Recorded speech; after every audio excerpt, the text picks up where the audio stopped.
इस चर्चा सत्र का पहला सत्र शुरू करेंगे और आप सबका पुनः अभिनंदन करते हुए जैसे साहित्य अकादमी की परंपरा है उस अनुरूप मैं इस सत्र के संयोजन का दायित्व सत्र के अध्यक्ष प्रमोद मुनघाटे जी को सौंपता हूँ। मुनघाटे 2 वाजता हे सत्र संपवायचं आहे अशी सूचना आयोजकांकडून मिळालेली आहे।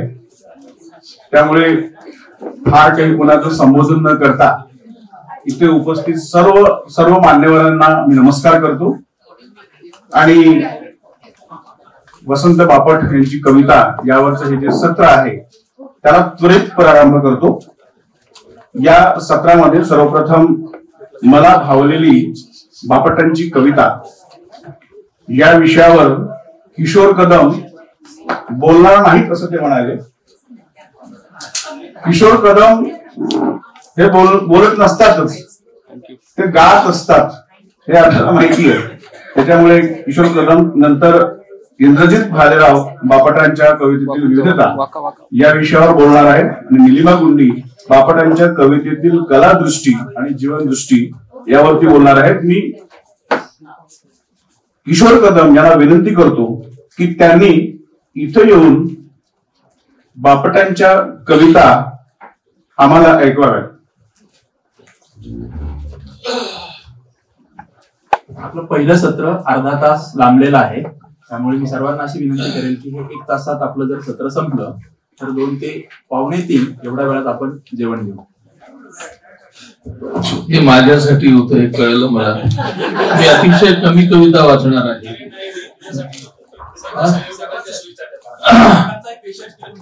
येस येस येस हा योगायोग आहे माझ्या आयुष्यातला असं मला वाटतं। जेव्हा कवितेकडे थोडंसं गंभीरपणे आपण पाहायला लागलोय असं थोडस वाटत असताना झेलमताईंना माहितीये ते साने गुरुजी विद्यालय मिलन टॉकीज कडे आहे बघा, तिकडे झेलम नावाचंच मंगेश विश्वासराव एक कवितेचं मासिक काढायचं आणि तिथे पहिल्यांदा मी बापटांचा फोटो, साने गुरुजी विद्यालय होतं ते आणि तिकडे चंद्रशेखर सानेकर आणि असे सगळे तुम्ही तिकडे आपले सगळे प्रॅक्टिस वगैरे चालायची आणि त्याच्यानंतर विंदा बापट आणि पाडगावकर यांनी संपूर्ण महाराष्ट्रावर कविता वाचल्यानंतर एक फार मोठा गॅप होता आणि त्याच्यानंतर आम्ही कवितांच्या गावात जावे म्हणून 5 कवी संपूर्ण महाराष्ट्रभर आम्ही कविता वाचल्या होत्या। त्या अर्थाने बऱ्याच आणि मी सुद्धा नाटकातला आहे असे अनेक दुवे बापट सरांशी जुळतात आणि त्याच्यामुळे आणि ते म्हणजे ते परफॉर्मर सुद्धा होते, कवी होते, पोवाडा लिहायचे, कलावंत होते, स्वातंत्र्य चळवळीत भाग घेतलेला होता, असा बहुआयामी असा हा माणूस आणि त्यांच्या कविता शालेय पुस्तकांतून कॉलेजांतून सुद्धा वाचलेल्या आहेत। त्या कविता मी काहीही न बोलता एकामागे एक अशा 5-6 कविता वाचून थांबणार आहे। पहिली कविता, ज्यांचा शब्द हृदयस्थ ओंकारातून फुटला असेल,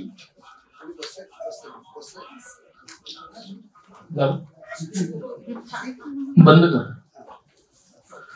ज्यांचा शब्द हृदयस्थ ओंकारातून फुटला असेल, ज्यांचा छंद राघवाच्या बाणासारखा सुटला असेल, ज्यांच्या जित्या फुफ्फुसांना छिद्र नसेल अवसान घातकी, जन्मोजन्मी ज्यांचा आत्मा राखेमधून उठला असेल, ज्यांची मान ताठ असेल प्राचीन लोहस्तंभाप्रमाणे, ज्यांची मान ताठ असेल प्राचीन लोहस्तंभाप्रमाणे, ज्यांच्या जीवात पोलादाचे उभे आडवे ताणे बाणे, ज्यांच्या धीम्या धीरोदात्त पावलांच्या तालावरी धरतीलाही स्फुरत असेल शाश्वताचे नवे गाणे, सत्यभार पेलत असतात ज्यांचा देह झुकला नसेल, त्रैलोक्याच्या राज्यासाठी ज्यांनी आत्मा विकला नसेल, मूर्तिमंत मृत्यूचीही आमने सामने भेट होता, ज्यांच्या थडथड नाडी मधला ठोकामुळेच चुकला नसेल, ज्यांच्या अस्थी वज्र बीजे, ज्यांच्या अस्थी वज्र बीजे नसात उसळणारे रक्त, शारदेचे आमंत्रण आज त्यांनाच आहे फक्त, शारदेचे आमंत्रण आज त्यांनाच आहे. बापट सरांनी अनेक प्रकारच्या कविता लिहिल्या सामान्य माणसासाठी. तुझ्या कामामधून तुझ्या घामामधून उद्या पिकल सोन्याचं रान, तुझ्या कामामधून तुझ्या घामामधून उद्या पिकल सोन्याचं रान, चल उचल हत्यार गड्या होऊन हुशार, तुला नव्या जगाची आन. तुझ्या घणाच्या घावामधून उठे उद्याच्या जगाची आस, तुझ्या घामाच्या थेंबांमधून पिके भुकेल्या भावाचा घास, तुझ्या श्वासांमधून जुळे नव्या जगाचे गान, चल उचल हत्यार होऊन हुशार, तुला नव्या जगाची आन. तुझ्या पोलादी टाचे खालून निघतील जित्या पाण्याचे झरे, तुझ्या लोखंडी दंडांमधून वाहे विजेची ताकद किरे, चल मारू धडक उभा फोडू खडक, चल मारू धडक उभा फोडू खडक, आता कशाची भूक तहान, चल उचल हत्यार गळ्या होऊन हुशार, तुला नव्या जगाची आन. भाग्य लिहिलेलं माझं तुझं घाम असलेल्या भाळावरती, भाग्य लिहिलेलं माझं तुझं घाम असलेल्या भाळावरती, स्वप्न लपलेलं माझं तुझं इथं बरड माळावरती. घेऊन कुदळ खोर चल जाऊ मोर, घेऊन कुदळ खोर चल जाऊ मोर, देव देशाला जीवदान, चल उतर हत्यार होऊन हुशार, तुला नव्या जगाची आन, तुला नव्या जगाची आन, तुला नव्या जगाची आन. बालगीत फार सुंदर लिहिली आहे. त्यांचं एक कुंपण नावाची कविता आहे की आई आपल्या घराला किती मोठं कुंपण, आई आपल्या घराला किती मोठं कुंपण, तारांमागे काटेरी का ग राहतो आपण. पलीकडे कालव्याजवळ मोडक्या तुटक्या झोपड्या, पलीकडे कालव्याजवळ मोडक्या तुटक्या झोपड्या, मुलं किती हाडकुळी कळकट बाया बापड्या. लोक अगदी घाणेरडे चिवडतात घाण, लोक अगदी घाणेरडे चिवडतात घाण, पत्रावळीचे उष्ट म्हणजे त्यांचं जेवण खाण. काळा काळा मुलगा एक त्याची अगदी कमाल, काळा काळा मुलगा एक त्याची अगदी कमाल, हातानेच पुसतो ना खिशात नाही रुमाल. आंबा खाऊन फेकला मी कुंपणाबाहेर कोय, आंबा खाऊन फेकली मी कुंपणाबाहेर कोय, त्याने म्हटले घेऊ का, मी म्हटले होय, मी म्हटले होय. तेव्हापासून पोटात माझ्या कुठतरी टोचतंय, तेव्हापासून पोटात माझ्या कुठतरी टोचतंय ग, झोपतानाही गादीमध्ये कुंपण मला बोचतंय ग, कुंपण मला बोचतंय. अनेक प्रकारच्या कविता त्यांनी लिहिल्या.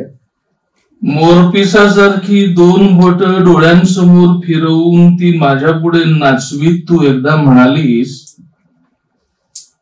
रणधीरकडे बघून हे म्हणणं म्हणजे जरा मोरपिसांसारखी दोन बोट डोळ्यांवर फिरवून ती माझ्या पुढे नाचवीत तू एकदा म्हणालीस, एक बोट धर पाहू. मी विचारलं का, कशासाठी. मी विचारलं का, कशासाठी. तू म्हणालीस मोकाट्याने धर आधी. सुलतान रझियाच्या गुलाम अदबीनं मी तुझं बोट धरलं, बोट सोडवून घेतलंस आणि टाळी वाजवलीस तेव्हा मात्र मी दचकलो. हा तर शिरच्छेदाचाच संकेत, हा तर शिरच्छेदाचा संकेत. माझं भय कधी खोटं बोलत नाही.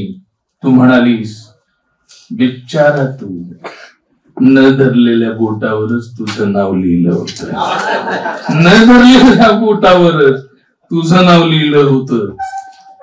आज आपण पुण्यात आहोत, कर्वे रोडला संध्याकाळच्या वेळेला सकाळी गेला किंवा मुंबईमध्ये कुठेही, बापटांनी कित्येक वर्ष आधी लिहिले रस्ते आणि रस्ते आणि रस्ते, रस्ते आणि रस्ते आणि रस्ते, रस्त्यांमधून रस्त्या खालून रस्त्यावरून एकेका रस्त्यावरती 6 रस्ते रांगा करून, रस्ते शिस्तशीर समंजस सांभाळणारे, रस्ते शिस्तशीर समंजस सांभाळणारे, रस्ते रस्त्याला फुटणारे सफाईने सुटणारे, रस्ते कसरतवाले कमानदार इमानदार, नाकासमोर चालणारे शानदार, दाट वस्तीवरून अलगत झेपावणारे, रस्ते फिरस्ते उलट सुलट वाहणारे, लाल हिरव्या डोळ्यांनी सक्त पाहणारे, रस्ते कठीण काचेचे, बिनटाचेचे वाहननिष्ठ, बिनताचेचे वाहननिष्ठ, माणूस घडणे कुर्रेबाज महाशिष्ट, गोठलेले कालवेच हे अटलांटिक द पॅसिफिक, गोठलेले कालवेच हे अटलांटिक द पॅसिफिक, मेक्सिको ते अलास्का उभ्या रेषा टेरिफिक, याके तुझ्या देशाची देखील चट्टेरी पट्टेरी झाकी, तुझ्या देशाची देखील चट्टेरी पट्टी झाकी.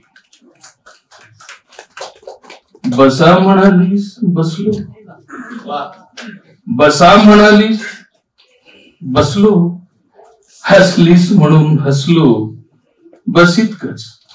बाकी मन नव्हतं थाऱ्यावर, बाकी मन नव्हतं थाऱ्यावर. दारावरचा पडदा दडवी तू लगबग निघून गेलीस माझ घरात, माझ्या सोबत ठेवून शुष्क संसाराच्या निशाण्या.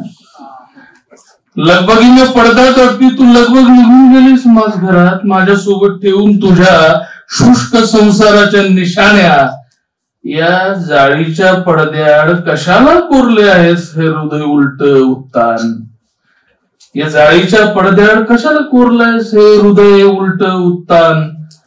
काचेच्या कपाटात कशाला ठेवलाय भुष्याच्या रागू मैना, उडतायत लाकडी फळांवर कचकड्याची फुलपाखरं, भिंतीवर रविवर्म्याची पौष्टिक चित्र हारीन.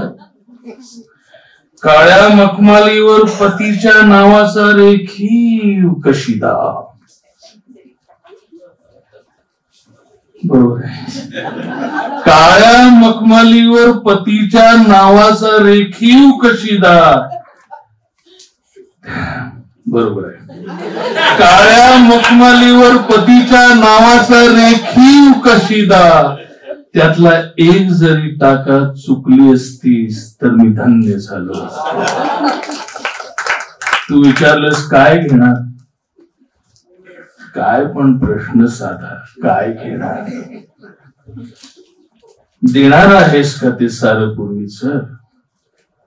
मला हवे आहेत चिंचेचे आकडे, ते अधाशी ओठ, त्या कुजबुजत्या शब्दात. देणार आहेस, दे झालं कुठलं तरी साखर पाणी, दे झालं कुठलं तरी कसलं तरी साखर पाणी. तुझं आणि तुझ्या पतीचं हे छायाचित्र छान आहे. तुझ्यावरची सारी साय या फुगीर गालांवर ओसंडते आहे. बळकट बाहू, रुंद खांदे, डोळ्यात करतेपणाची चमक छान आहे. राग येतो तो फक्त तुझा, राग येतो तुझा.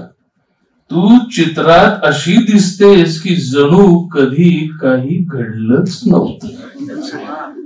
चित्रात तू अशी दिसतेस की जणू कधी काहीच घडलं नव्हतं. मी तुला बोलणार होतो छदनीपणानं, निदान एक वाक्य, जहरी बाण. मला जमलं नाही, मला जमलं नाही. आणि तू तर नुसती हसत होतीस. आता एक सांग, उंबरठ्यावर तुझ्या डोळ्यात पाणी आलं, इतकी का तुला सुपारी लागली, इतकी का तुला सुपारी लागली. पण नकोच सांगू, नकोच सांगूस. तेवढीच माझ्या मनावर फुंकर, तेवढीच माझ्या मनावर फुंकर. शेवटची कविता म्हणतो, अस्सल लाकूड भक्कम गाठ, ताठरकणात टणकपाट. अस्सल लाकूड भक्कम गाठ, ताठरकणात टणकपाट. वारा खात गारागात बाभूळ झाड उभेच आहे. देहा फुटले 12 काटे, अंगावरले फिटले काटे. अंगाळात आभाळात खुपसून बोटे, बाभूळ झाड उभेच आहे. अंगावरची लवलव मिटली, माथ्यावरची हळद मिटली, माथ्यावरची हळद फिटली. छाताडाची बात झलकून फुटली, बाभूळ झाड उभेच आहे. जगले जगते आहे, जगते आहे. काकुळतीने बघते आहे. खांद्यावरती सुतारांचे घरटे घेऊन उभेच आहे. टक टक टक टक, चिटर फिटर चिटर फटाक. टक टक टक टक चिटस फटक सुतार पक्षी म्हाताऱ्याला सोलत आहे, शोषत आहे. आठवते ते भलते आहे, उरात माझ्या सलते आहे. आत काही कळते आहे, आत काही जळते आहे. अस्सल लाकूड भक्कम गाड, ताठर कणात तणक पाठ. वारा खात गारागार, बाभूळ झाड उभेच आहे, बाभूळ झाड उभे.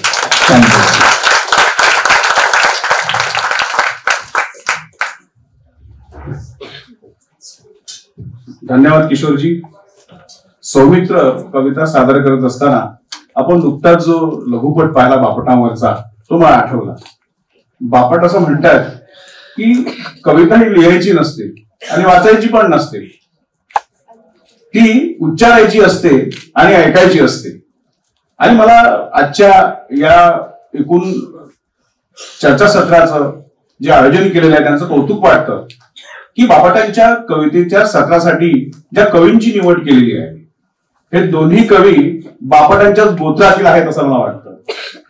किशोर कदम, सौमित्र यांचा गारवा आपण नेहमीच ऐकत असतो आणि कविता कशी म्हणायची असते, कशी सादर करायची असते त्याचा एक वस्तुपाठच आता या बापटांच्या कवितेच्या निमित्ताने आपल्याला आला.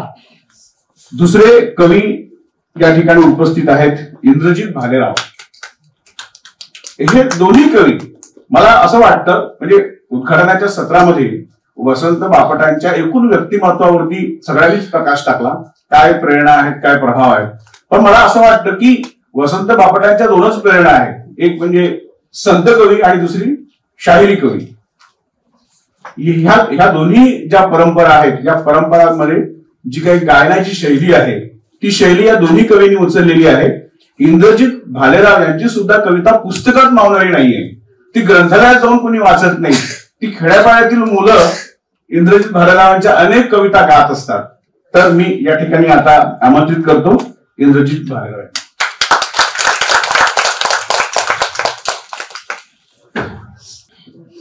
चर्चा सत्राचे अध्यक्ष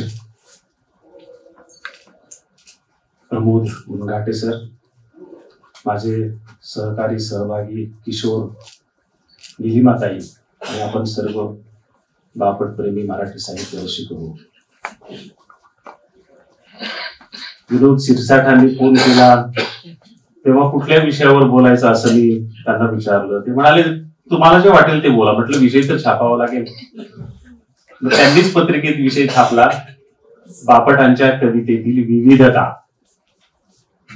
आणि त्या दृष्टीने मग मी तयारी केली. म्हटलं ठीक आहे, त्यांना वाटतं विविधतेवर बोलावं तर आपण त्यावरच बोलूया. म्हणून मी निबंध तयार केलेला आहे. बरोबर 15 मिनिटात तो संपेल अशा पद्धतीनं मी तो वाचणार आहे. विनोद म्हणाले वाचताय कशाला, तुम्ही फरडे बघते आहात, बोला. म्हटलं फरडं बोलता येतं पण त्याला 2 तास लागतात, मग त्याच्यामुळे तेवढं नको. बापटचा मावळतीचा काळ, माझा उगवतीचा काळ कवी म्हणून हा सोबत सोबत होता. त्यामुळं जवळजवळ 10 ते 15 वर्ष आम्ही सोबत कविता वाचन केलेलं आहे. परळी वैजनाथच्या अखिल भारतीय मराठी साहित्य संमेलनात ते कवी संमेलनाचे अध्यक्ष होते, मी सहभागी होतो. बेळगावला आम्ही सहभागी होतो. परभणीला अनेकदा आम्ही त्यांना बोलावलेलं होतं. साताराला 1993 साली, बरोबर 30 वर्षापूर्वी तिथून आमची सुरुवात झाली सोबतची. पण बापटांसोबत अनेकदा कविता वाचन केलेले. त्यांचं माझ्या कवितेवर प्रेम होतं, माझं त्यांच्या कवितेवर प्रेम होतं. त्याच्यामुळे बऱ्याच ठिकाणी बापट उपस्थित असले की माझे इंद्रजित तुझ्या कवितेने या कवी संमेलनाची आपल्याला सुरुवात करायची आहे. आणि मग पहिल्यांदा मी कविता म्हणायचो, मग शेवटी बापट त्यांची ती कविता म्हणायचे. आम्ही जाणारच की कवा तरी पटदिशी. बापट नसतील तर मी ती कविता म्हणायचो की आम्ही जाणारच की कवा तरी पटदिशी. त्याच्यामुळे बापटांविषयी खूप छान आठवणी आहेत, पण काही सांगत बसण्याचं कारण नाही. मी सरळ निबंध वाचायला सुरुवात करतो. वसंत बापट यांच्या कवितेतील विविधता.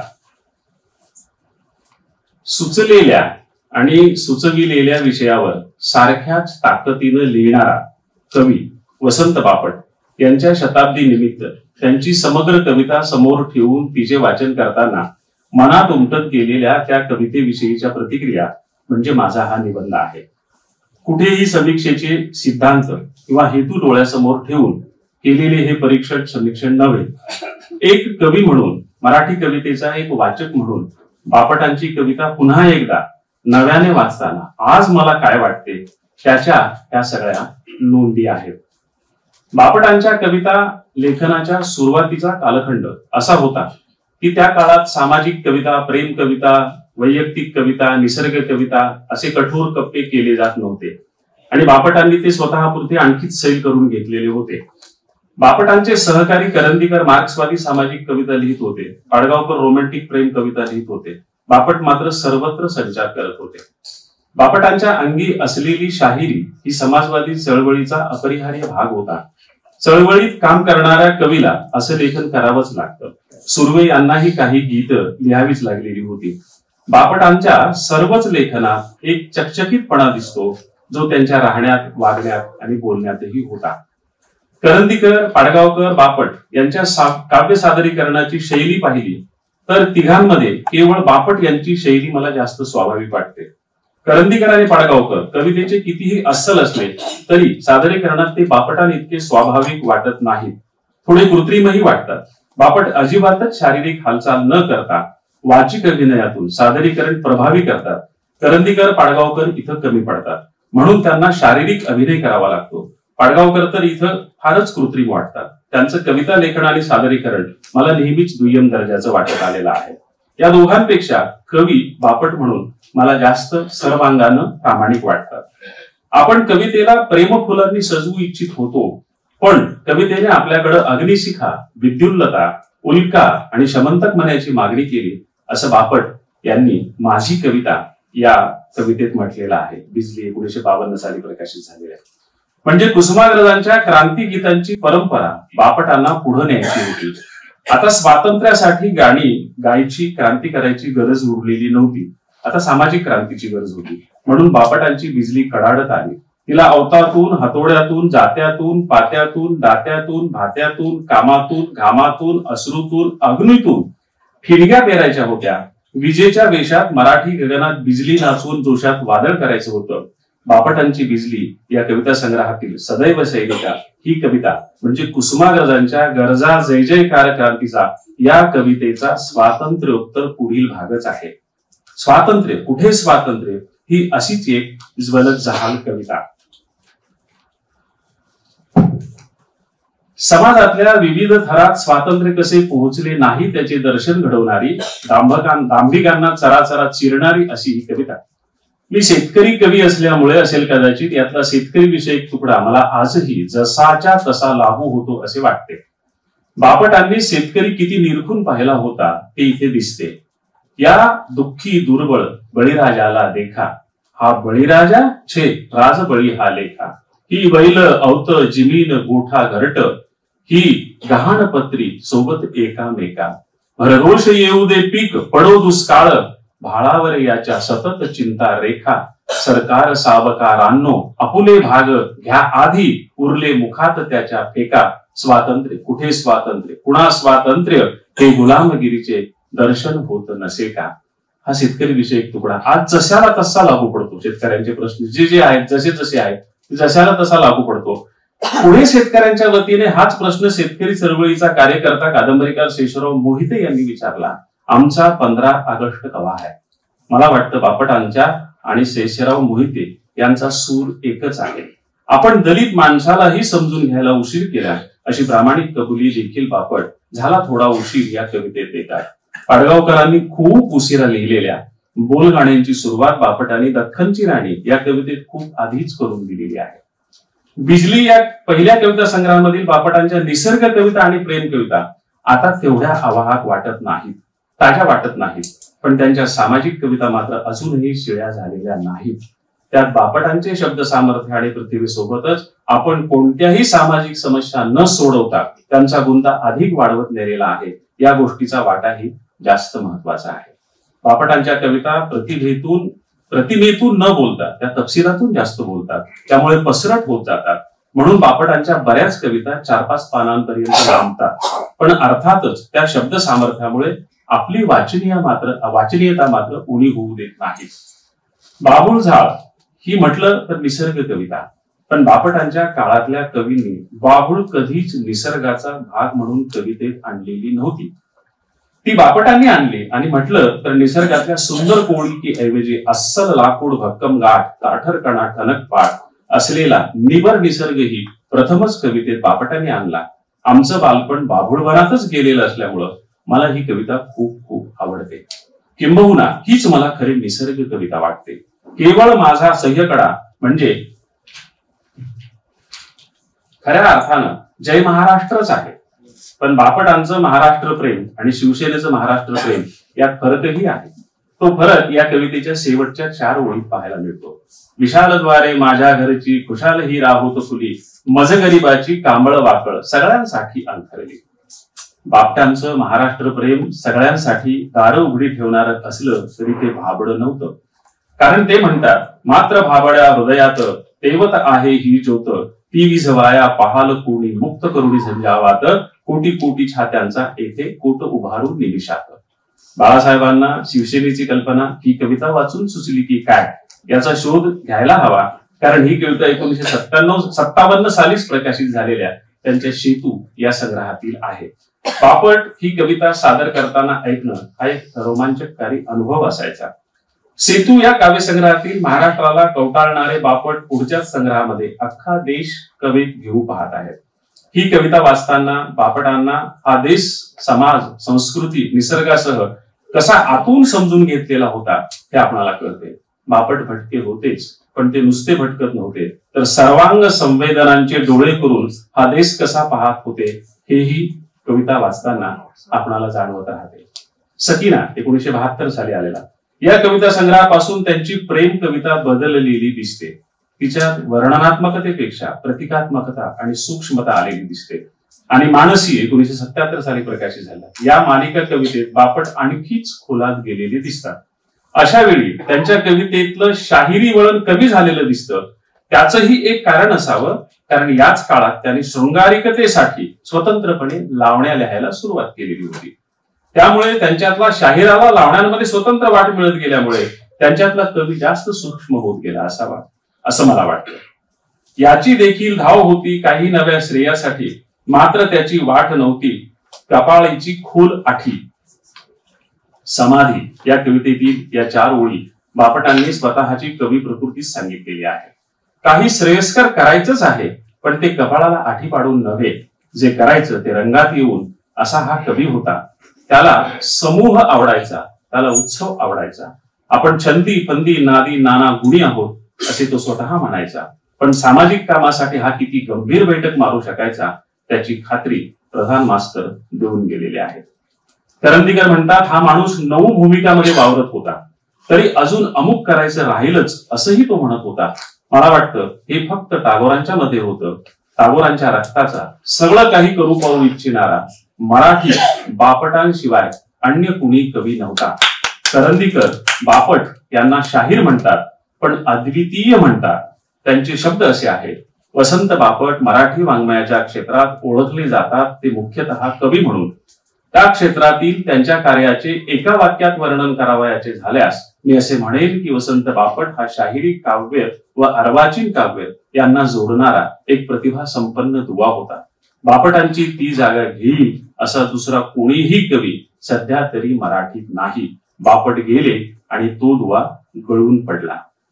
सकीनामध्ये बरीच व्यक्तिचित्रही आहेत. सकीना हेही एक व्यक्तिचित्रच आहे. एका कुमाराची कहाणी, मायकेल एंजेलोपनिषद, नुकत्याच उगवलेल्या कविमित्रास, कॉम्रेड, सावंत ही या संग्रहातली आणखी काही महत्वाची व्यक्तिचित्रे. यात गायक आहेत, चित्रकार आहेत, कवी आहेत, विचारवंत आहेत, स्वातंत्र्य सैनिक आहेत. या सगळ्यांची व्यक्तिचित्रे रेखाटताना बापटांचा कॅनव्हास सामाजिक आहे, समाजवादी आहे. समाजवादी हा कर्मठ नसल्यामुळे तो बरीच स्वातंत्र्य घेतो, अर्थात निष्ठा ढळून न देता. त्यामुळेच समाजवाद्यांमध्ये मतस्वातंत्र्य आणि मतभेद फार असतात. हे स्वातंत्र्य बापट यांनी कवितेत भरपूर घेतलेले आहे. त्यामुळे त्यांच्या कवितेत विविधताच नव्हे तर सर्व विधा आलेल्या आहेत. या संग्रहात काही स्थितीचित्रे आणि काही लावण्याही आहेत. यातली अखेरच्या विनवणीची लावणी ही एक स्थितीचित्रच आहे. या लावणीनेच एकेकाळी सर्व प्रमुख कवी संमेलनाचा समारोप व्हायचा. बापट नसतील तर आणखी कोणीतरी ती लावणी म्हणायचा. बऱ्याचदा ही लावणी म्हणून मी मोठमोठ्या कवी संमेलनांचा समारोप केलेला आहे. बापटांच्या एकूणच कविता लेखनात प्रेम कवितांचं प्रमाण जास्त आहे. पण बापटांच्या शिल्लक राहिल्या त्या मात्र सामाजिक स्वरूपाच्याच कविता. चळवळीची गाणी, आणि उपयोजित गाणी ही बापटांनी पुष्कळ लिहिलेली आहेत. बापट चळवळीत नसते तर ते केवळ प्रेम कविताच लिहित राहिले असते असं मला वाटतं. बापटांना समाजवादी चळवळीचं व्यासपीठ मिळालं ही जितकी भाग्याची गोष्ट आहे, तितकीच समाजवादी चळवळीला एवढा मोठा प्रतिभावंत शाहीर मिळाला हे समाजवादी चळवळीचं भाग्य आहे. कारण समाजवादी चळवळीला सांस्कृतिक अधिष्ठान मिळवून देण्याचं बापटांचा फार मोठा वाटा आहे. कवी हा संस्कृती संपन्न असला पाहिजे असं बापटांचं मत होतं आणि बापट स्वतः अत्यंत संस्कृती संपन्न असं व्यक्तिमत्व होतं. बापटांनी मोजक्या चित्रपटांसाठी गाणी लिहिली, पण चित्रपट गीतांना त्यांनी वाङ्मयीन दर्जा मिळवून देण्याचं महत्वाचं काम केलं. मराठी चित्रपट सृष्टीत फारसा वावच नव्हता, नाही तर ते नक्कीच मराठीतले गुलजार झाले असते. या आधीच्या काळात गदी माडगुळकरांना मराठी चित्रपट सृष्टीने ही संधी दिलेली होती. पुढे तसं वातावरण राहिलं नाही. बापटांनी लिहिलेली गणपतीची गाणी देखील मला फार फार आवडतात. पाठकांनी ज्याचा उल्लेख केला सकाळी, ती सगळी उषा मंगेशकरांनी गायलेली आहेत. अशा गोष्टी शाहीर पिराजी सरनाईकांनी गायलेला आणि बापटांनी रचलेला महाराष्ट्राचा पोवाडाही मला खूप आवडतो. बापटांनी या गाण्यांच्या रूपानं आधुनिक युगात शाहिरी परंपरा सशक्त वाङ्मयीन रूपात जिवंत ठेवलेली होती. बापटांच्या गीतरचना ही संस्कृती संदर्भाची बहुलता आणि मराठी शब्दांची श्रीमंती पाहायला मिळते. म्हणूनच बापटांची गीतरचना मला महत्वाची वाटते. बापटांच्या गीतरचनेचाही मी मोठा चाहता आहे. प्रवासाच्या कविता 1982 साली आलेला हा बापटांचा एक अद्भुत कविता संग्रह आहे. किशोरनं त्यातली एक कविता वाचली, रस्ते नावाची. 400 पानातही न मावणार अमेरिकेचं प्रवास वर्णन बापटांनी इथे 40 इवलाल्या कवितांमध्ये बसवलेलं आहे. कोंबलेलं नव्हे, कोंडणात बसवलेलं आहे. कवितेतून प्रवास वर्णन हा प्रकार या संग्रहानं मराठीत प्रथम आणला. तो आधी किंवा नंतर कुणीही रूढ केला नाही. अमेरिकेत गेले तरी बापट आपल्या पुराणांपासून लोकगीतांपर्यंत काहीच विसरत नाही. योग्य त्या ठिकाणी योग्य त्या गोष्टींचा ते चपखल उपयोग करतात. लोकगीतांसोबत ते त्यांची लाडकी लावणीही इथे आणतात. मुक्त छंदासोबतच विविध छंदही इथे पाहायला मिळतात. अमेरिकेत गेले तरी बापट माझ्या लाडक्या शेतकऱ्यालाही विसरले नाहीत. अमेरिकन शेतकरी भाऊंशीही ते संवाद करून आले. विमान प्रवास, अमेरिकेचे रस्ते, विविध शहरे, इमारती, थोरोच्या लाडक्या केकपॉडसह अनेक समुद्रकिनारे, पर्वत, खेडी हे सगळं सगळं या युलाल्या कवितेतून आपणाला पाहायला मिळतं. इथल्या माणसांची मानसिकता, इथून तिथं जाऊन स्थायिक झालेल्या माणसांची मानसिकता आणि प्रवासी कवीची मानसिकता यांच्यावरही त्यांनी सुंदर युलाल्या कविता या संग्रहात लिहिलेल्या आहेत. प्रवासी कवितानंतर 10 वर्षांच्या काळात बापट यांनी शिंग फुंकिले रणी, शूरमर्दाचा पोवाडा ही स्फूर्तिगीते आणि पोवाड्यांची संकलने जी आधीच लिहिलेली होती खरं तर, संकलने आणि मेघहृदय हे मेघदूताच्या अनुवादाचे पुस्तक प्रकाशित केले. स्वातंत्र्य संग्राम, गोवा मुक्ती संग्राम, संयुक्त महाराष्ट्र अशा चळवळींसाठी वेळोवेळी लिहिलेले पोवाडे आणि स्फूर्तिगीते कधीतरी संकलित होणं आवश्यक होतं. उशिरा का होईना ते काम बापटांनी या काळात केलं. ते पुस्तक चळवळींच्या साधना प्रकाशनानं प्रकाशित करणं स्वाभाविक होतं, पण मेघहृदय हे देखील साधना प्रकाशनानंच प्रकाशित केलं. मेघहृदय हे कालिदासांच्या मेघदूताचं मराठीत केलेलं भाषांतर. चिंतामणराव देशमुखांपासून नागा गोऱ्यांपर्यंत मेघदूत हे फॅन लावू नका. मेघहृदय हे कालिदासांच्या मेघदूताचं मराठी भाषांतर आहे. चिंतामणराव देशमुख आणि नाग गोरे यांचं मेघदूत हे सर्वात जास्त आवडतं पुस्तक. बापटही संस्कृतचेच प्राध्यापक होते, त्यामुळे मेघदूत त्यांच्या अध्ययन अध्यापनाचा भागच असणार. हर्डीकर म्हणाले की एवढ्या वाईट पुस्तकांचा अनेकांनी अनुवाद केला.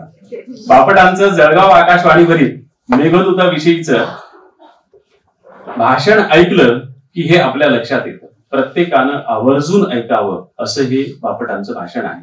आपल्या लक्षात येतं की बापट अक्षरशः मेघदूत कोडून प्यालेले आहेत. अख्खं मेघदूत त्यांना तोंडपाठ आहे. त्यातले वाङ्मयीन बारकावे बापटांच्या तोंडून ऐकताना आपण तृप्त होत जातो. इथे बापटांनी काव्य ही क्रीडा आहे हा आपला काव्य सिद्धांतही सांगून टाकलेला आहे, ज्याचा अवलंब त्यांच्या समग्र कवितेत झाल्याचा आपल्याला प्रत्यय येतो. तशी मेघदूताची कितीतरी भाषांतरे मराठीत झालेली आहेत. कुसुमाग्रज, बोरकर, शांताबाई यांनीही मेघदूताची एकूण एक सरस अनुवाद केलेले असताना बापटांनीही त्याला हात घातला. सर्व प्रकारच्या वृत्त आणि छंदावर प्रभुत्व असणाऱ्या बापटांनी मेघहृदय मात्र मुक्त छंदात आणलं. त्याआधी मराठीत तरी कुणीही असा प्रयोग केलेला नव्हता. बापटांनी मेघदूताला जसा मुक्त छंदाचा साथ चढवला तसाच तो अनुवाद श्लोकानुक्रमे केला नाही. 120 श्लोकांच्या मेघदूताला त्यांनी केवळ 55 मुक्त कवितांमध्ये बसवलेला आहे. त्यामुळे अनुवाद, भाषांतर हे शब्द या कवितेला पुरेसे वाटत नाहीत. एका अर्थाने हे रूपांतर होत देखील आहे. वासंती मुजुमदारांनी या पुस्तकाची केलेली सजावटही अफलातून आहे. साधारणला ते श्रीमंती परवाटी नसल्यामुळे त्याने ते रंगीत छापलं नाही, ब्लॅक अँड व्हाईट छापले. मेघहृदय चित्रात पकडण्याचा बापटांनी जसं शब्दातून मेघदूताचं हृदय पकडण्याचा यशस्वी प्रयत्न केला, तसंच वासंतीबाईंनी ते मेघहृदय चित्रात पकडण्याचा यशस्वी प्रयत्न केलेला आहे. दुर्दैवानं हा प्रयोग लोकांना फारसा रुचलेला दिसत नाही. मराठी वाङ्मय विश्वात त्याचं कुठेही कौतुक झालेलं दिसलं नाही. मला हा प्रकार अफलातून आवडलेला होता. कदाचित नागगोरे यांचं आवडतं पुस्तक म्हणून साधनेनं ते शृंगार काव्य असूनही प्रकाशित केलेलं असावं, नाही तर साधना म्हणजे केवळ चळवळीच्याच ग्रंथाचे प्रकाशक अशी त्यांची प्रतिमा होती. 10 वर्षांच्या अंतराने 1991 साली बापटांना तेजसी हा कविता संग्रह देखील आणीबाणीच्या पार्श्वभूमीवर लिहिलेल्या कवितांचं संकलनच होतं. या संग्रहातल्या निम्म्या कविता आणीबाणीच्या काळात लिहिलेल्या आहेत. त्यामुळे या कविता म्हणजे जणू स्वातंत्र्य सुक्तेच आहेत. या निमित्ताने बापटांच्या लेखणीला पुन्हा एकदा त्यांचा जुना जोम सापडलेला दिसतो. कारण पारतंत्र्याच्या काळात त्यांच्या काव्यलेखनाला सुरुवात झाली तेव्हा त्यांचे शब्द सामर्थ्य असेच उसळून तळपलेले सगळ्यांनी पाहिलेले होते. तेजसीचा उत्तरार्ध हा व्यक्तिचित्रणात्मक कवितांचा आहे.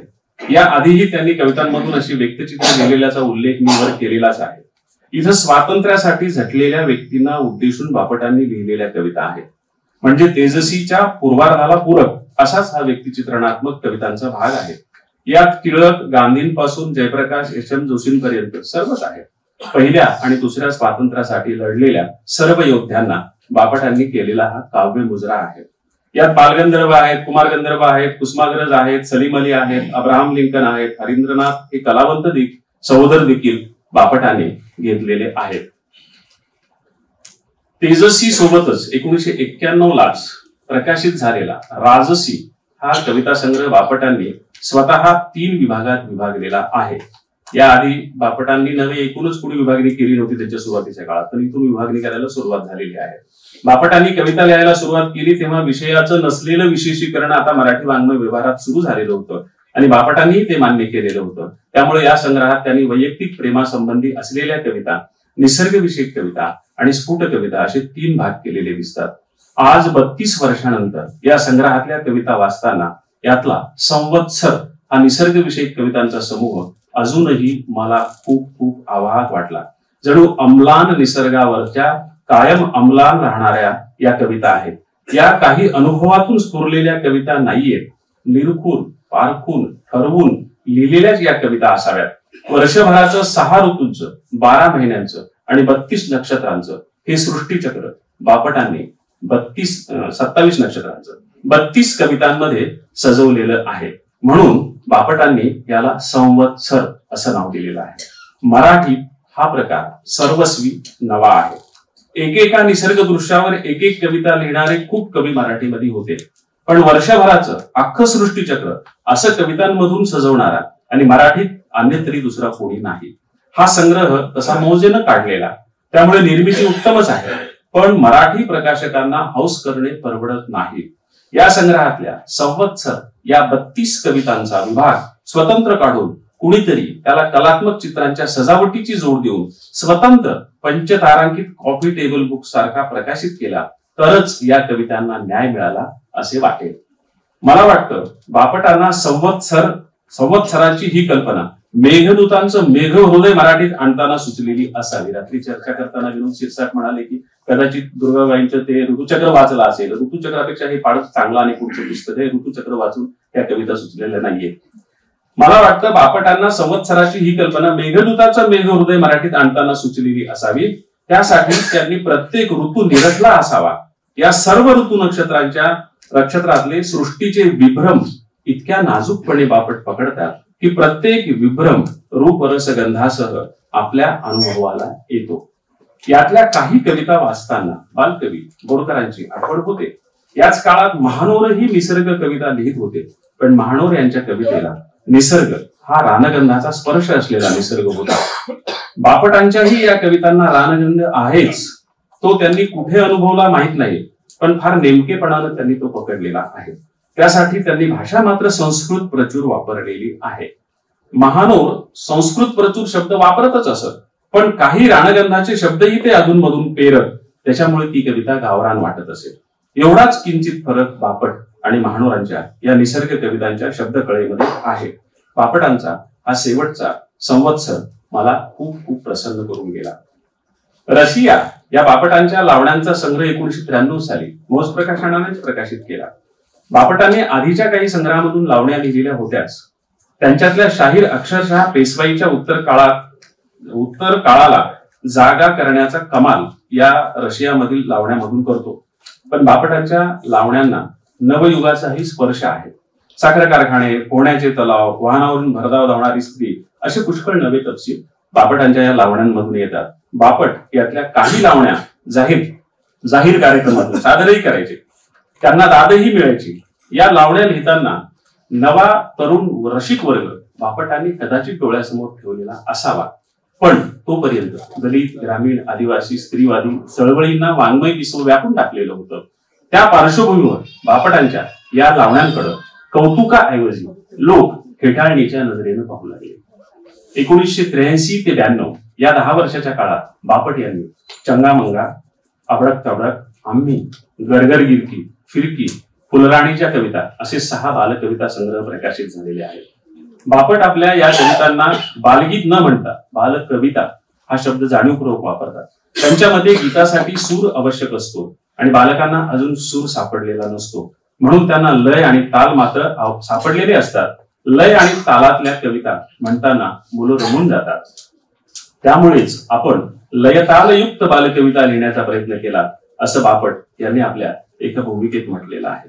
बापटांच्या बालकवितांची ही काही उदाहरणे पाहिली की आपणाला त्यांचं म्हणणं पटतं.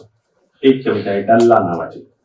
आई गेली शेजारी, बाबा गेले बाजारी, आजी आत आजारी, साम सुम झाली आता चढवूया हल्ला, मोठ्या मोठ्या डब्यावर मारूया डल्ला. लहान मुलांसाठी. कावळेवाडी. नदीच्या पैल मैलन मैल दाट दाट हिरवी झाडी. नदीच्या पैल मैलन मैल दाट दाट हिरवी झाडी, पिंपळाचा सेंडा, पोपटी झेंडा, झेंड्याच्या खाली कावळेवाडी. अशा छोट्या छोट्या 2 कविता उदाहरणासाठी म्हणून मी सांगितलं. मी जास्त कवितांची उदाहरणं दिली नाही, फक्त विवेचनावरच जास्त भर दिलेला आहे. कारण कविता सततच आपण सकाळीपासून ऐकतो आहोत, सगळे म्हणतायत. किशोरने अनेक कविता म्हटलेल्या आहेत. मानवी अस्तित्वाच्या गुढाविषयी पडलेल्या प्रश्नांचं दर्शन घडवणारी एक दीर्घ कविता अगस्तीच्या कथेच्या आधारे बापटांनी लिहिण्याचा संकल्प सोडलेला होता. ही तत्वचिंतनपर कविता लिहिण्याची प्रेरणा त्यांना उत्तर आयुष्यातल्या चिंतनगर्भ वाचनातून मिळालेली होती. पण ती कविता पूर्ण होऊन प्रकाशित झालेली दिसत नाही. तसे झाले असते तर बापटांमधला तत्वचिंतक कवीचं दर्शन आपणाला घडलं असतं. बापटांच्या कवित्वाला एक नवी झळाळी त्यामुळे मिळाली असती, पण दुर्दैवाने तो प्रकल्प अपुरा राहिलेला दिसतो. मराठी कविता विश्वात समृद्ध करण्यात बापटांचा वाटा खूप मोठा आहे. कवितेचे विविध प्रकार बापटांनी अत्यंत यशस्वीपणे हाताळलेले आहेत. आशय आणि रचना या दृष्टीने त्यांच्या कवितेत असलेली विविधता आपल्या समोर मांडण्याचा प्रयत्न मी वरील निबंधातून केलेला आहेच.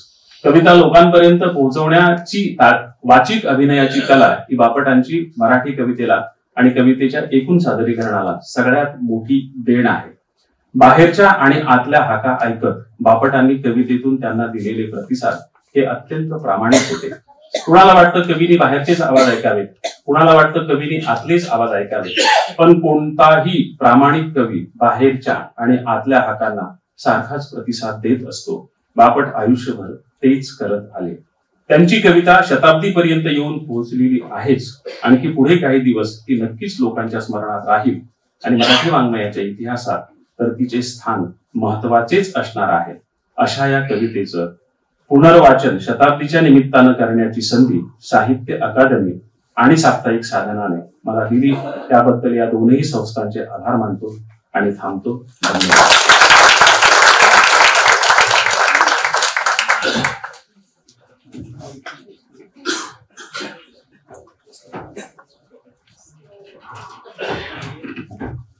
बापटांच्या कवितेतील विविधता यावर अत्यंत मर्मग्राही विवेचन इंद्रजित भालेरावांनी या ठिकाणी केलं. विनोदजी, आमचं हे सत्र नियोजित वेळेप्रमाणे चाललेलं आहे. आता निलिमा गुंडी बापटांच्या कवितेतील कलादृष्टी आणि जीवनदृष्टी या विषयावर बोलतील. निलिमा गुंडी यांच्यासोबत मी अनेक समित्यांवरती काम केलेलं आहे, त्याच्यामुळे त्यांचं काम अगदी नेमकं आहे हे मला माहिती आहे. मी यासाठी म्हणतोय की माझ्यासाठी थोडासा वेळ तुम्ही ठेवाल.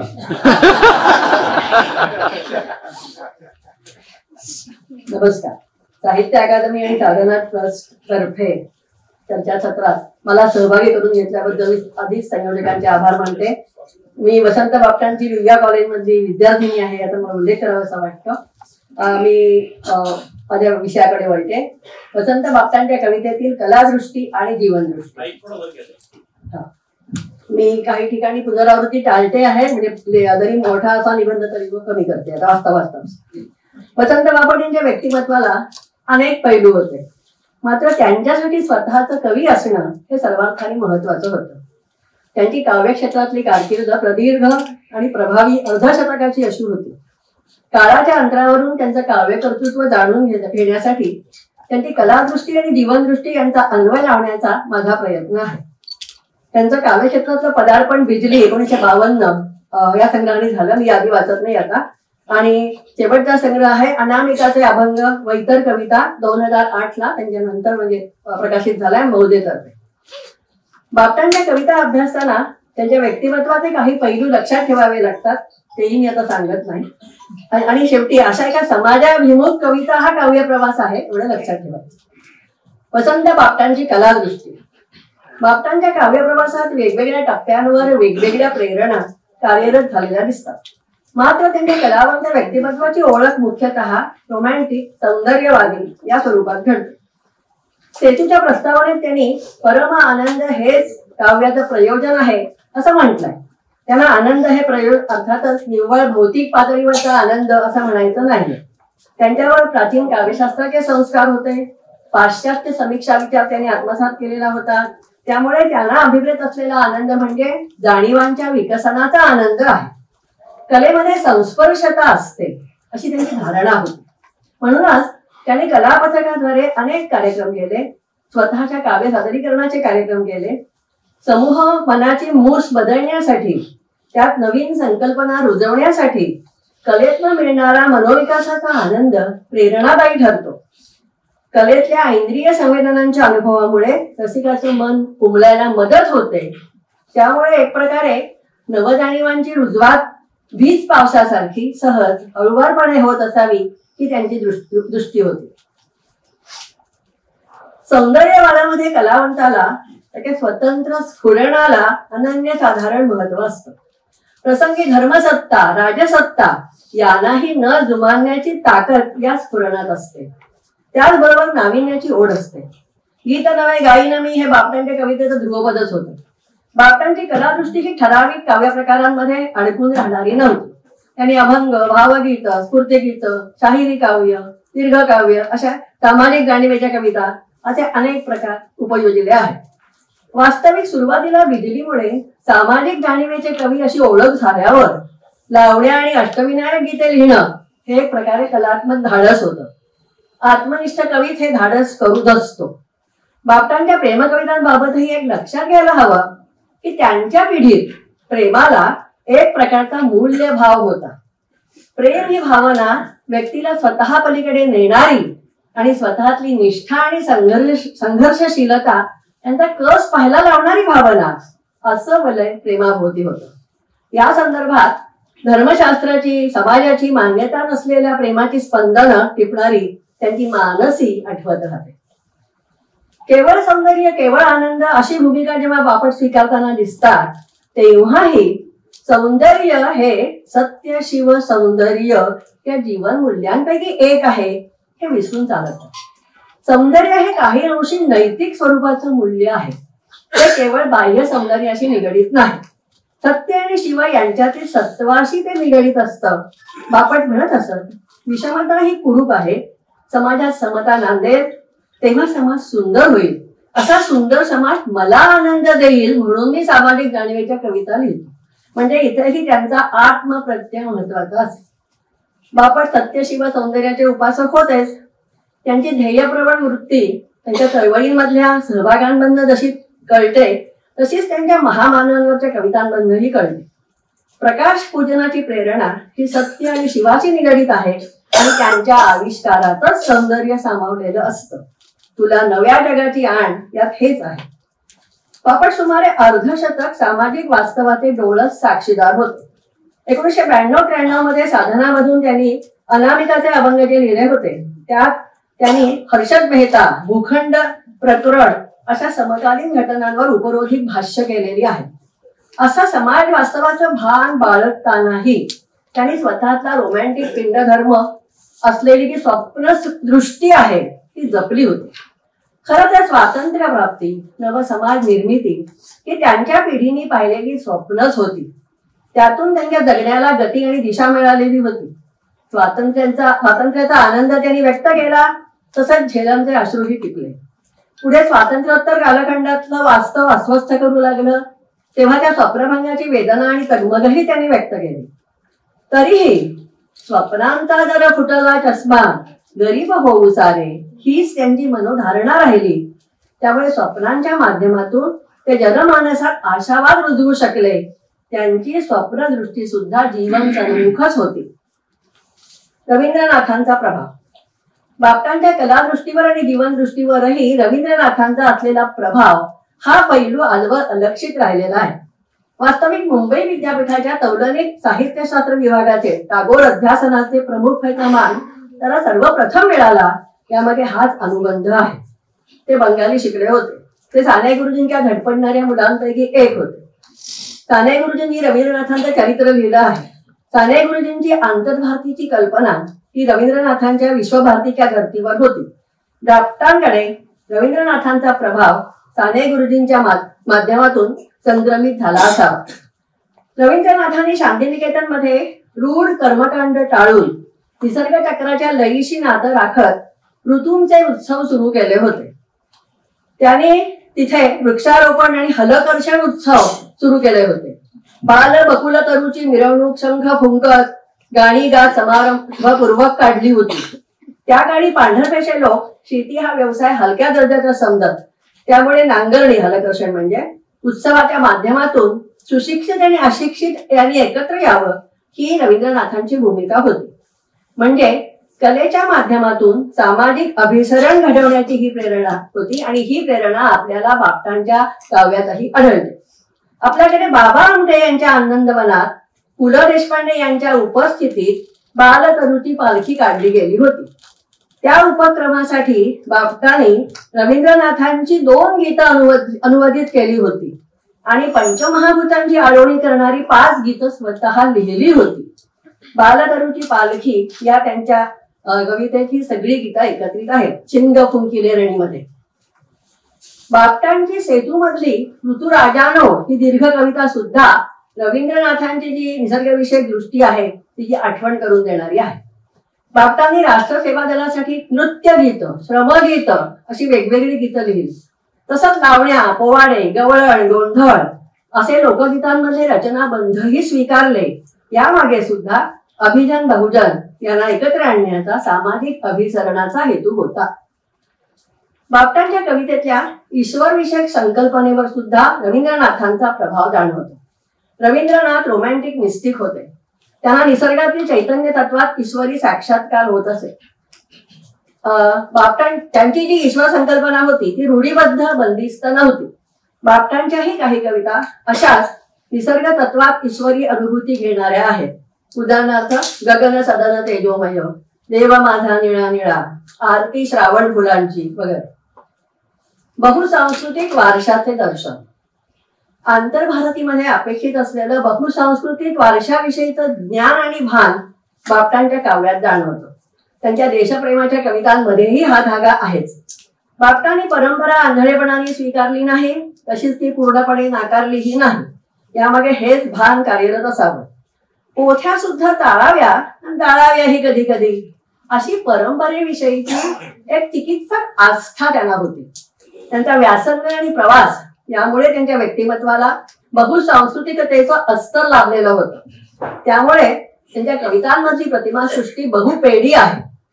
11वी दिशा, भारत गौरवगान, केवळ माझा, सह्याकडा या अशा कवितांमध्ये प्रादेशिक संवेदन, ऐतिहासिक राजकीय संदर्भ आणि विविधरंगी कलाविश्व यांच्या संयोगातून आकाराला आलेल्या प्रतिमा खूप आशयघन आहेत. मी एकच उदाहरण सांगते.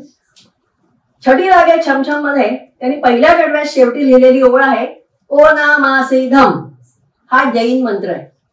ओनामा करणे या वाक्प्रचाराची व्युत्पत्ती यातनं आली आहे असं म्हणतात.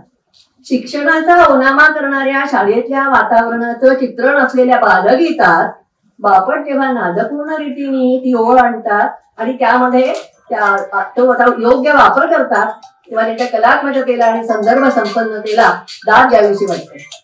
बापटांच्या कवितांचं सटीप आणि साक्षेपी संपादन होण्याची नितांत गरज आहे. बापटांची स्वातंत्र्य संकल्पना.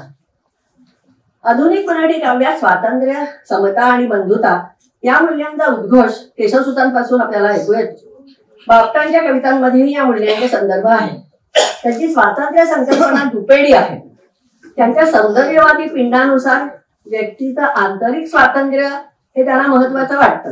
त्यांच्या कवितांमध्ये गाणे ही प्रतिमा आहे, सतत येते ती.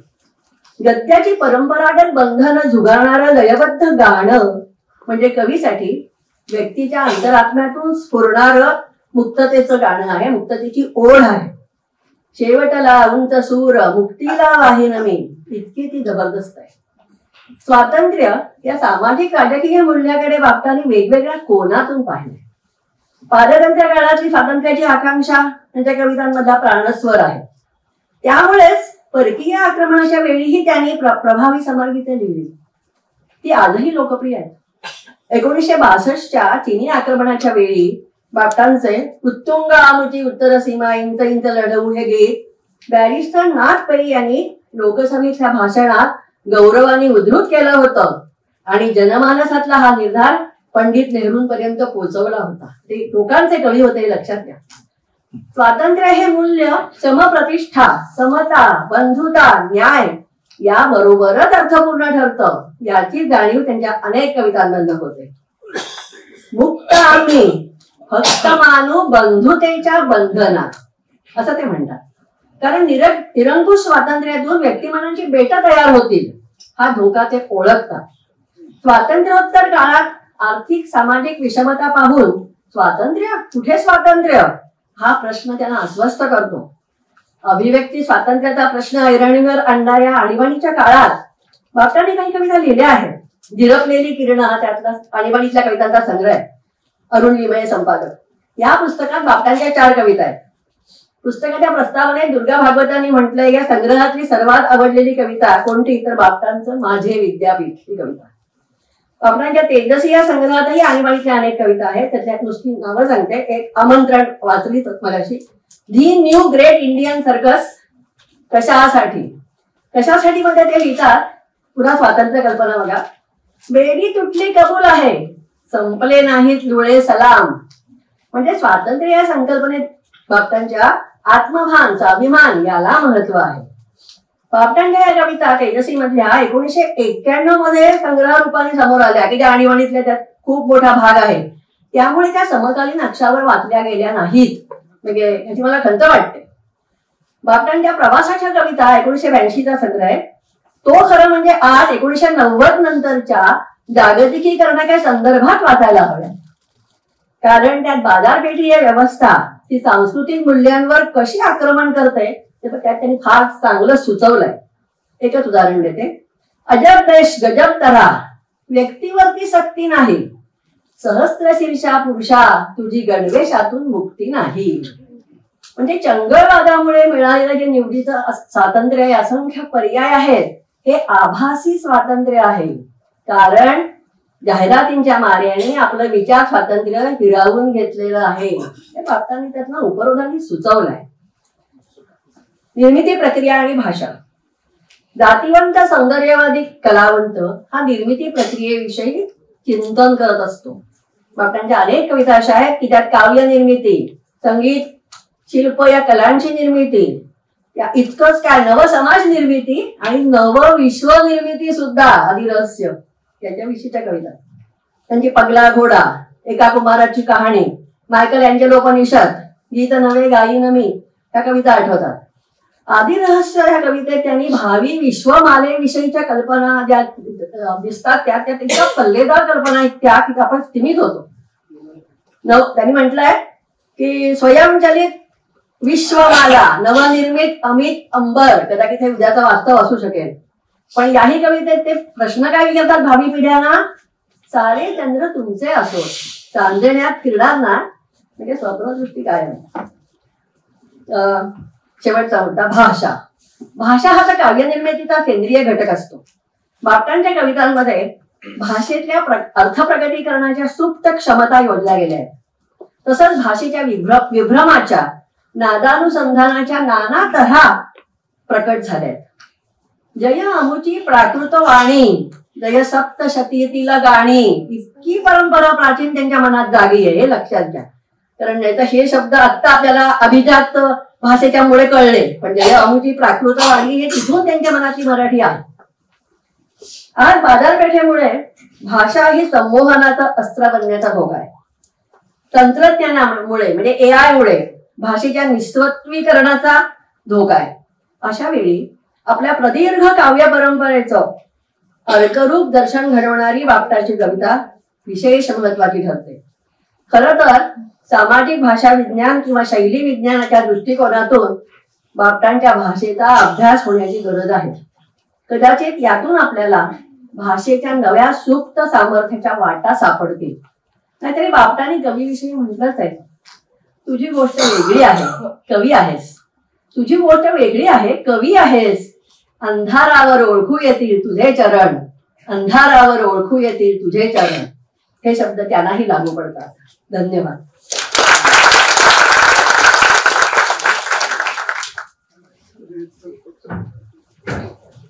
खरं म्हणजे 2 वाजून गेलेले आहेत, पण मी 2च मिनिटं घेतो, अधिक नाही. या सत्रातील बापटांच्या कवितेवरील या सत्रातील तिन्ही वक्त्यांनी त्यांची भूमिका उत्तमरित्या पार पाडली आहे. अप्रतिम असं काव्य वाचन सौमित्रेंनी केलं. भालेराव सरांनी त्यांच्या कवितेतील विविधता सांगितली आणि बापटांच्या कवितेतील जी कलात्मकता आहे, कलादृष्टी आहे, त्यावर उत्तम विवेचन निलिमा गुंडी यांनी केलं. हे वसंत बापट यांच्या जन्मशताब्दी निमित्त हे जे चर्चासत्र ठेवलेलं आहे हे, आणि यात सहभागी होण्याची मला संधी मिळाली, त्याचा खूप आनंद वाटतो. म्हणजे साधना ट्रस्टला जसं कृतज्ञता वाटत आहे. मी साधनाचा एक भाग आहे, मी त्या परिवारातील एक भाग आहे, पण दुसऱ्या बाजूला मी साहित्य अकादमीचाही सदस्य आहे. त्याच्यामुळे संपादकांच्या मनात जी कृतज्ञतेची भावना असेल ती माझ्या मनात सुद्धा आहे.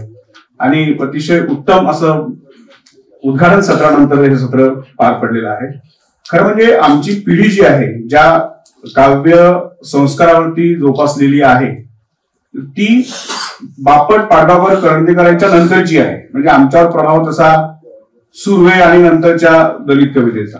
पण आता पाठ्यपुस्तकांमधून आम्हाला बालकवितेतून आणि पुढे कुंकर जे म्हटले तिथपर्यंत बापट आम्हाला माहिती आहे.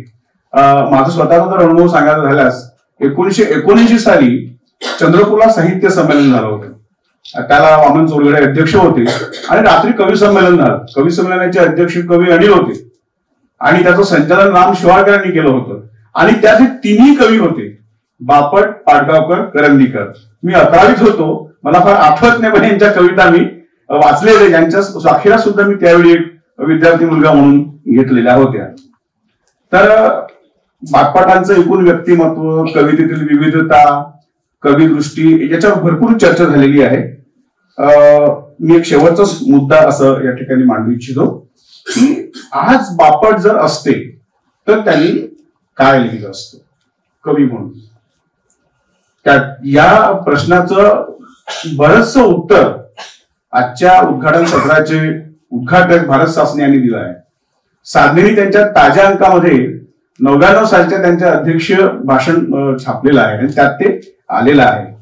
आणि मला असं वाटतं की ती खरी गरज होती. म्हणजे आपण उच्चार स्वातंत्र्य, विचार स्वातंत्र्य तर बाजूला राहू द्या, आपण कवीच्या संदर्भात बोलूया, कारण हे कवितेचं हे सत्र आहे.